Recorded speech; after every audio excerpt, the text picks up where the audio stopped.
not convinced Diego Pacheco is Demetrius Andrade. I'm not convinced that Diego Pacheco is even Edgar Berlanga or David Benavidez. But we're going to find out. But don't sleep on Selecki. Don't sleep on Selecki. Selecki can scrap, and he can hit. I'm not convinced Diego Pacheco is Demetrius Andrade. I'm not convinced that Diego Pacheco is even Edgar Berlanga or David Benavidez. But we're going to find out. But don't sleep on Selecki. Don't sleep on... Welcome to Hood Champion Boxing and Sports. In boxing, you find a way to win or you find a way to lose. Diego Pacheco, in my opinion, he's shocked. I'll tell you what, Rolly Romero is one of the fans' favorites. What is this? But if he loses... To me, Diego Pacheco, he shocked me, I'm going to be honest with you. I thought he would win, but I didn't think he would get the victory like that because I expected him to fight the way he's been fighting, which is getting into shootouts. And as you can see here with the title, I said Diego Pacheco versus Selecki may end with Selecki getting the victory if Pacheco can't avoid the big shots. So I had Pacheco winning the fight, but I just had a feeling if he got into a goddamn shootout in there, he could have some problems because Selecki can crack. Now, what ended up happening in that fight is Diego Pacheco, they went back, man, and they just reconstructed his approach to fighting. Stayed behind his jab. First time I seen him showing real patience. And just said, you know what, I'm going to wait to the mid-rounds to let my hands go. But then I would have softened them up. And that's kind of what they did. Diego Pacheco did at a couple of times open up and let his hands go, and Selecki caught him with some big left hooks. A couple of those left hooks buckled Diego Pacheco. And you could see at the end of the round, Diego Pacheco just kind of smiled at him and gave him a little fist bump. And what I call the real, recognizes real moments in boxing. Like him saying, okay, I got to be careful. I'm winning this fight easily, but this guy hit me with some shit, and I don't want to get hit with that. When you can see his corner just telling him basically stay patient and don't, because they didn't want Pacheco to get in there and fight the way he normally fights. Pacheco has been in fights where it looks like he was he was about to lose because he's in there getting into these violent exchanges and giving his opponents opportunities. Last night he did not do that. So for me, that shows growth. And that's what you want to see in a guy like Diego Pacheco. In his next fight, I don't know who it's going to be. He'll make probably more than the $80,000 to $70,000 that he made facing Selecki. Yeah, I think like $80,000 or something. Anyway, he'll probably make more money.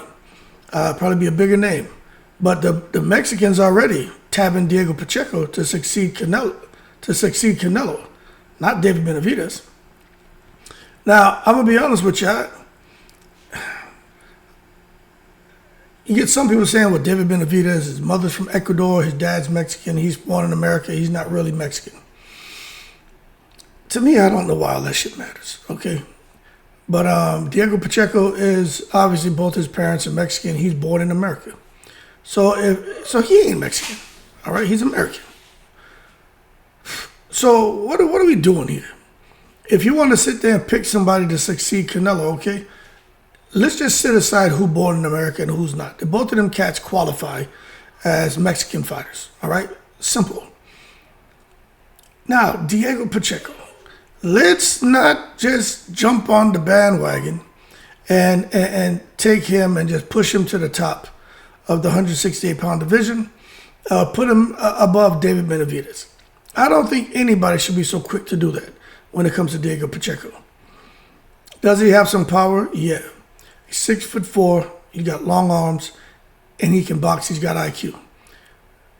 But the thing about Selecki, what he showed me last night, is Selecki's he's been through a lot.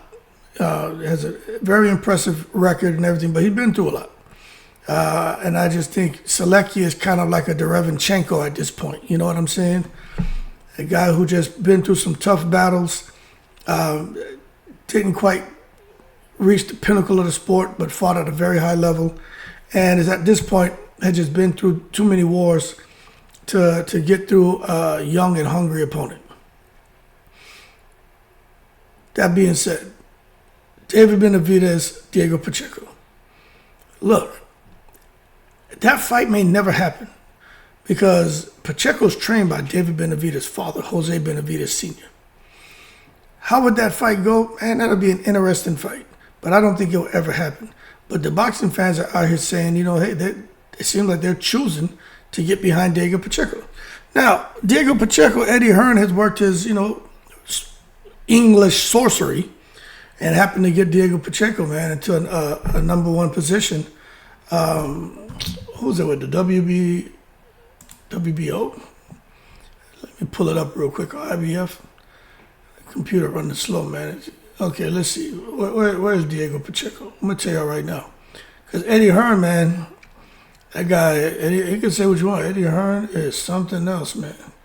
The way he works his goddamn UK magic to get his fighters into number one positions. Okay, check this shit out. So, Diego Pacheco is, number one in the WBO. He is number 4 in the WBC. Where is he over here? He's number 13 in the WBA. And he is number 4 in the IBF. But he's ranked number 1 by the WBO. This is all Eddie Hearn's doing. Look where you got Edgar Berlanga, ranked number 1 in the WBA. Let me tell you something. If it wasn't for Eddie Hearn, Diego Pacheco wouldn't be in the position he's in. Just like Edgar Berlanga wouldn't be in the position he's in. So it's always good to have a promoter who's well connected. I would say an inextricable connection with the secret society. But to come now and say that Diego Pacheco would beat Canelo, Diego Pacheco would beat Edgar Berlanga, Diego Pacheco would beat Jaime Munguia, and Diego Pacheco is the next up as far as the face of Mexican boxing, and no longer is Pitbull Cruz, because Pitbull Cruz lost to El Rayo. I don't know if I'd be so quick to say that. A really good fight, I think, would be Diego Pacheco and Billy, but I don't think Eddie Hearn would ever make that fight. Another really good fight would be Diego Pacheco and Jaime Munguia. But I'm not so sure if those fights get made. The bottom line is, I still think there's some questions about Diego Pacheco. Is he on his way? Yes. But Selecki, to me, showed last night that he didn't really have what he had in his prime. It's kind of like, and I'm going to go ahead and say this, man. It's like Earl Spence when he fought Terrence Crawford. Earl Spence didn't have what he had in his prime. Terrence Crawford deserves credit for the win. Berlanga deserves credit for the win. Pacheco deserves credit for his win over Selecki. But to me, Pacheco has to do something like what Crawford did, where Crawford came after he fought Earl Spence and fought a monster like Madrimov and was able to get that win. I think Pacheco needs to come after this fight with Selecki, who's shown us that obviously he's not what he once was, and he needs to fight somebody who's a tough fight. I would say Billy is the equivalent of what Crawford faced in Madrimov. And if Pacheco can beat a guy like Billy, well, then Pacheco definitely deserves for some of these people to tout him as the next big star for Mexico. Now, I know some Mexicans are going to sit here and say he'll never be the next biggest star because he's born in America. But let's set all that aside for a second. If he can beat a guy like Billy, he deserves to be in the conversations because Billy is a monster. Edgar Berlanga, let me tell you what Eddie Hearn's going to do. If Edgar Berlanga, because I think Berlanga is going to beat Canelo. I know a lot of people are like, hood champion, you don't know what you're talking about. Look, I'm not. Edgar Berlanga all I need to hear is he had Mimo Heredia in his corner. That's all I need to hear. Man, and Canelo ain't moving around like that anymore. I just think that power, the conditioning, the stamina, being able to throw, and just the work rate, the volume of punches that Mimo Heredia is going to help Edgar Berlanga achieve. I think Canelo's in trouble, man. Just like Berlanga's in trouble because Canelo can, he can touch him. But I just think that it's hard for me to go against any fighter that's working with Mimo Heredia. I don't know what he's doing out there. But he turns his fighters into machines, man. I think Canelo's going to lose. I do. I think he gets knocked out. But that being said, I think Eddie Hearn, if Berlanga beats Canelo, that's going to shock the world. there may be a rematch, but I can see Eddie Hearn trying to get it to where he has Diego Pacheco face Edgar Berlanga, because it'd be an in-house fight, Mexico versus Puerto Rico again. Or he could try to have Diego Pacheco, who's ranked number 4, try to get a crack at whoever wins the IBF strap between Skull and I think Shishkin. Either way it goes, I think Eddie Hearn's going to be very careful how he moves Diego Pacheco, because he recognizes that Matchroom, not Pacheco, not Berlanga, but that Matchroom is in a good spot as far as the fighters he has at 168 and the positions they hold across various sanctioning bodies. But I wouldn't just come out here just yet and say Pacheco is the guy. I still think Pacheco has a lot of work to do to get to Jaime Munguia's level when it comes to the Mexican fans. I still think he has a shitload of work to do to get to the level of Isaac Pitbull Cruz when it comes to the Mexican fans. And when it comes to Canelo, look, man, Canelo is the exception. Canelo's on a Julio Cesar Chavez level. You know what I'm saying? Like Canelo fights, the whole damn country shuts down.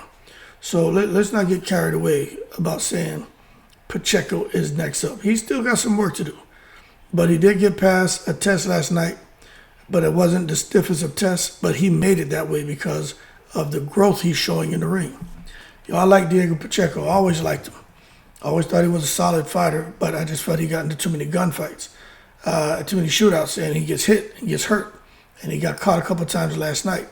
They tighten that up. I think Pacheco going to be on his way. But we just got to wait, look, and see. Anyway, as far as the fans out there, whether you're Mexican, not Mexican, doesn't matter. Cut these guys some slack because they're born in America, but their parents are from another country. They qualify. Because I tell you what, you ask Pacheco what his favorite food is, I bet you he may be born here in America, but I bet you his belly from Mexico. It's like me, man. I'm born here in America, but my belly from Trinidad and Tobago. You got people born here in America, but their belly from from Russia, their belly from Puerto Rico, their belly from the Philippines and Thailand, because that's where their parents are from, and culturally, that's what's been handed down to them. So, kill that noise about he ain't no Mexican because he's born here. Get out of here. Man speaking Spanish, I'm sure love to eat Mexican food and music, everything. Kill that noise. He qualifies as a Mexican and as an American. So stop the bullshit. Also stop saying that you think he's the next to Canelo. I think he has a little more work to do, but he's on his way. In the breeze.